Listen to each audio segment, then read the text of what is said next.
balik lagi ke orang tua yang harus saya pikirin. Kalau pas mereka minta sesuatu saya harus bantu.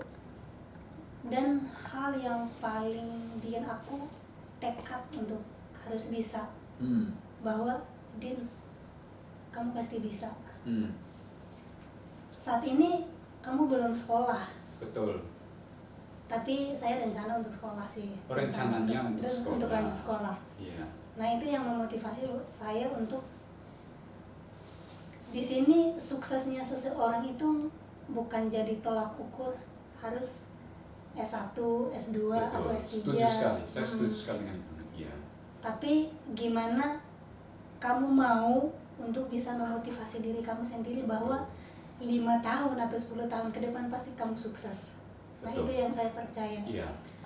Memang apa yang dikatakan Dina itu benar ya. Sukses bukan tolak ukur dari pendidikan formal kita. Karena kalau kita lihat dari aspek kehidupan ya, hari ini tuh orang-orang terkaya dunia kan memang sebenarnya orang yang drop out seperti Bill Gates, Mark Zuckerberg, termasuk Steve Jobs. Mereka itu orang-orang terkaya tapi pendidikannya itu nggak seperti yang sarjana ataupun S2, S3. Bukan berarti kita menjeleki sekolah ya, tapi kembali lagi kepada kita. Sebesar apa impian kita, sekuat apa kita mau belajar dan berjuang, ya, itulah yang akan merubah hidup kita. Jadi seperti yang dikatakan Dina, rencananya mau sekolah lagi. Nah, rencana mau sekolah, apakah kalau nanti kamu sekolah sudah ada orang yang siap untuk membantu kamu dalam sekolahmu itu? Atau kamu sendiri mau membagikan waktu belajar plus sekolah? Apa rencanamu? Jadi di sini saya memang rencana untuk sekolah. Tapi dari keuangan aku nggak mau merepotkan siapapun termasuk orang tua. Jadi sekarang itu lebih ke utamakan kerja, simpan uang buat sekolah. Tapi di sisi lain ada kakakku juga yang bantu. Nah itu jadi satu support system buat aku bahwa kakak aku siap bantu di situ. Oh, kakak yang siap bantu. Yang aku kuliahin. Iya, berarti kamu udah punya plan tersendiri ya. Nah, plan tersendirinya udah punya. Berkaitan dengan plan kamu itu, karena di dalam beberapa buku yang saya baca ya. Nah, kita kalau sudah punya rencana, otomatis kita akan berjuang untuk menuju ke rencana kita itu, game plan kehidupan kita itu. Jadi butuh yang namanya kejelasan, karena pada kehidupan ini kalau kita sudah memiliki kejelasan dalam hidup, goal kita, target kita, kalau sudah jelas, otomatis kita itu akan menuju ke sana, karena memang begitu. Soalnya di kehidupan ini kan tergantung planning kita itu tersendiri. Nah, saya boleh tahu apa rencana kamu itu memang benar-benar sudah detail atau hari ini masih hanya sekedar kepikiran ke tujuanmu itu? Kalau rencanamu udah betul, gini, saya mau sekolahnya 2022 atau 2023.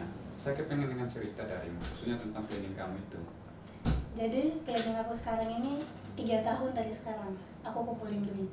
Oh, udah mulai kumpulin 3 tahun ya? Kumpulin duit dari 3 tahun dari sekarang. Nah, jadi itu yang bikin aku termotivasi untuk saya sekolah bukan karena mau cari harus punya gelar, no. Tapi aku sekolahnya cari ilmu. Karena saya merasa bahwa ilmu saya itu masih kurang gitu. Nah itu yang bikin aku, udah Din, kamu sekolah, cari ilmu aja nih gitu. Nggak perlu harus kayak, udah aku ada gelar S1 jadi harus menyombongkan diri atau apa, enggak. Tapi sekarang lebih ke aku harus pengen cari ilmu sih. Betul, ini teman-teman Anda bisa dengar cerita dari seorang Dina Neunova yang benar-benar berjuang dari pulau yang sangat jauh dengan ibu kota, dari Sope, keluar dari sana tanpa orang tua yang tahu tentang dia mau belajar di sini, mau cari kerja di sini, Dan setelah kerja di Jakarta ini pun dia justru malah mensupport lagi kakak kandungnya untuk sekolah, dan atas rahmat dari Tuhan kakak kandungnya sudah wisuda juga. Dan barusan kita dengar dari ceritanya, dia hari ini tuh sudah punya planning yang sebenarnya udah matang. 3 tahun dari sekarang dia ini udah tabung dananya untuk mensekolahkan dirinya. Dan bagi kita remaja-remaja yang mungkin seusia Dina hanya tergantung kepada orang tuanya, belajarlah dengan Dina. Karena memang pada malam hari itu saya sendiri belajar banyak dari dia, karena dengan usia yang seperti dia, tapi yang lebih menarik sekali itu dia seorang anak cewek keempat lagi, tapi kemauan mau berubah hidup itu saya sangat salut, sangat kagum dengan ceritamu Dina, karena itu saya yakin ini sangat benar-benar menginspirasi teman-teman di luar sana. Sebelum kita menutup, kita kepengen ceritanya itu panjang lebar, cuman memang waktu kita agak terbatas. Jadi aku kepengen kamu mau cerita tentang orang tua, khususnya ibu dan bapak yang hari ini di Soe itu, kira-kira kerjaan orang tua di sana itu apa ya? Nah, jadi papa mama aku itu petani padi, kebun, sama penghasilan untuk sehari-hari itu dari lontar. Jadi gula air gitu, gula air sama gula, kalau bahasa Kupangnya itu gula batu, gula merah. Jadi kalau mama sebagai ibu rumah tangga. Mama ibu rumah tangga. Ibu rumah tangga. Jadi kita di sini ada 8 orang. Nah, yang anak pertama itu kakak cewek, yang kedua juga cewek, tapi mereka udah nikah semua. Oh, udah nikah semua. Kakak dan adik udah nikah semua. Udah nikah semua. Nah, ini penasaran buat pemirsa yang nonton. Dina sendiri udah nikah belum? Belum. Rencananya kapan mau nikah? Belum dapat orang yang tepat aja sih bagi. Terus maunya orang yang tepat itu seperti apa? Nah, di sini aku berdoa. Doa. Ya nanti Tuhan yang kasih. Tuhan yang kasih. Coba. Jadi aku nggak harus punya kriteria seperti apa, Jadi intinya aku kriterianya kayak kalau cowok ya. Iya. Komunikasinya itu bagus. Oke. Udah punya tujuan kedepannya. Misalnya tujuannya jelas, itu satu-satunya. Terus kayak aku orangnya lebih kayak pembisnis kalau cewek. Oke, pengennya mengarah ke bisnis. Ya. Bagus tuh. Jadi kayak tipe aku banget gitu. Jadi kalau dapet cowok yang Din, nanti kalau udah nikah kita punya usaha gini-gini. Jadi itu menjadi salah satu Jadi itu kayak aku banget, kena aku banget gitu. Itu yang aku mau. Nah, ini Anda dengar cerita dari Din, ini menarik sekali ya. Nggak punya kriteria, cuman kepengen, kalau dari pemahaman saya sih, frekuensi kehidupannya itu harus sama ya. Betul. Frekuensi kehidupan sama biar tidak saling melarang dan saling mensupport. Ya, apalagi Dina kan punya tujuannya mau mengarah ke bisnis. Nah, kalau ke bisnis itu biasanya ada pepatah yang bilang di balik salah satu seorang cewek atau cowok yang berhasil dalam kehidupannya, khususnya dalam bisnisnya itu pasti ada seseorang yang mensupport, khususnya orang terdekat yang pada waktu itu mereka itu sudah saling jatuh cinta ya. Kalau saling mensupport otomatis bisnisnya juga akan berjalan lancar dan kehidupannya juga akan sejahtera. Nah, kamu udah berpikir untuk mengarah ke bisnis. Aku kepengen tahu contoh cowok yang ingin dekat sama kamu.